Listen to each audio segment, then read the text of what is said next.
Bonjour à tous, c'est Pierre-Marie, bienvenue dans French by Ear, Flansugo no Kikitori, pour un podcast de niveau débutant.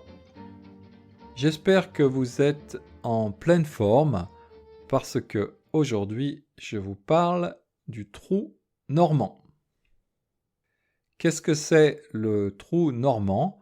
Eh bien, c'est une tradition, bien sûr, d'abord normande, mais qui existe un peu partout en France. Cette tradition consiste à faire une pause au milieu du repas en buvant un alcool très fort, 40 degrés, comme par exemple un calvados, une eau de vie, avec une petite glace, plutôt même un sorbet, comme par exemple un sorbet au citron ou un sorbet à la pomme. Alors ce trou normand, cette pause au milieu du repas, on ne la fait pas, bien sûr, dans tous les repas. Ce n'est pas une tradition pour tous les jours. C'est quelque chose qu'on fait uniquement de temps en temps dans certains repas de fête, dans certains repas de famille, comme par exemple pour Noël ou pour Pâques. Si vous avez déjà fait un repas de fête comme ça en famille en France, vous savez que ça peut durer très longtemps. Dans ma famille et dans de nombreuses familles françaises, quand on faisait un repas de fête, ça commençait en général à midi et ça finissait vers 5 heures de l'après-midi. C'est long, c'est très long. Et la raison principale pour laquelle c'est très long, c'est parce qu'on mange beaucoup. Un grand repas de fête comme ça en famille, typiquement, on va avoir un apéritif avec des petites choses à manger comme des petits fours par exemple ou de la charcuterie. Ensuite, une entrée et même dans certains cas 2 entrées. Ensuite, un plat de poisson. Ensuite, un plat de viande, et bien sûr, pour finir, du fromage, un dessert, peut-être même des fruits en plus, et, parce qu'on a encore un peu faim, eh bien, un café avec des petits biscuits ou des petits chocolats qui vont avec. Alors le trou normand, donc cet alcool fort avec la glace, avec le sorbet, en général, on le fait entre le plat de poisson et le plat de viande. Quand on y réfléchit bien, c'est quand même une idée super bizarre parce que on a mangé l'apéritif, les 2 entrées, le plat de poisson avec sans doute une crème et des légumes. Bref, normalement, on a déjà plus faim et la logique, quand on n'a plus faim, qu'est-ce qu'on fait ? La logique, c'est de s'arrêter de manger, mais non. Nous sommes français et nous voulons continuer à manger, et donc nous faisons ce trou normand qui a pour objectif de nous redonner de l'appétit. Alors, je me suis demandé comment cette idée bizarre était née. J'ai un peu cherché sur Internet, mais je n'ai rien trouvé. Il semble que l'origine de la tradition se soit perdue.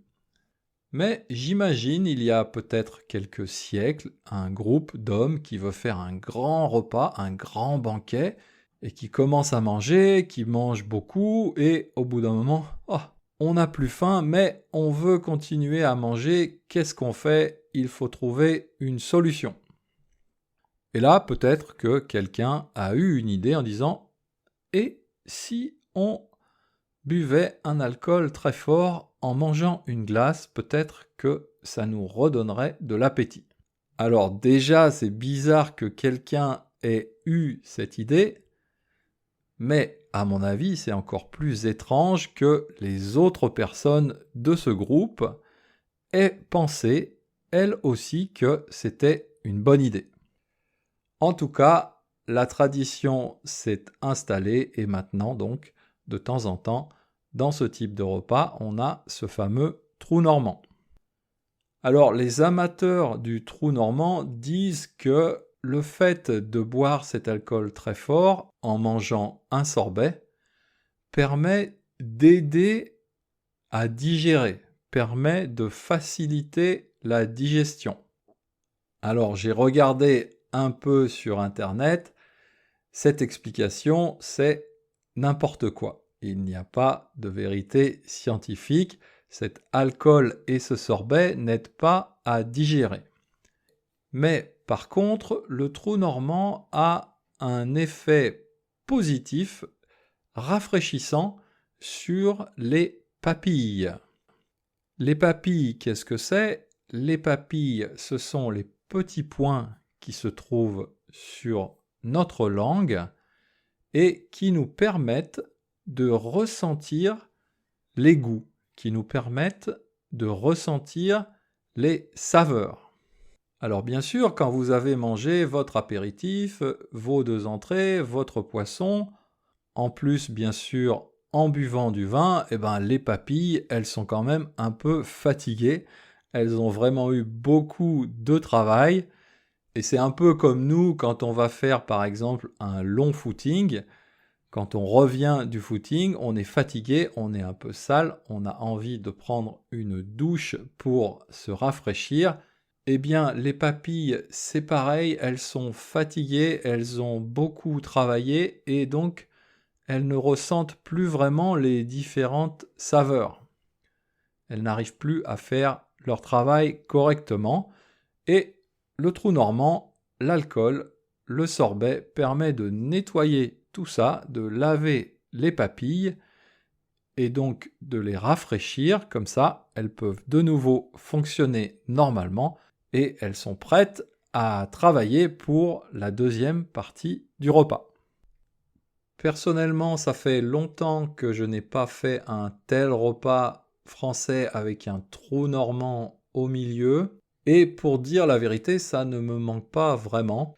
Je ne sais pas si c'est l'âge ou si je me suis habitué à la nourriture japonaise et aux quantités de nourriture japonaise qui sont plus petites qu'en France, mais ça ne me fait plus vraiment envie. Si vous avez eu une expérience comme ça de repas avec un trou normand au milieu, eh bien, j'aimerais bien avoir votre sentiment. N'hésitez pas à m'envoyer un commentaire sur mon site internet frenchbyear.com. Voilà, c'est tout pour aujourd'hui. Je vous dis à bientôt. Mata Jikai.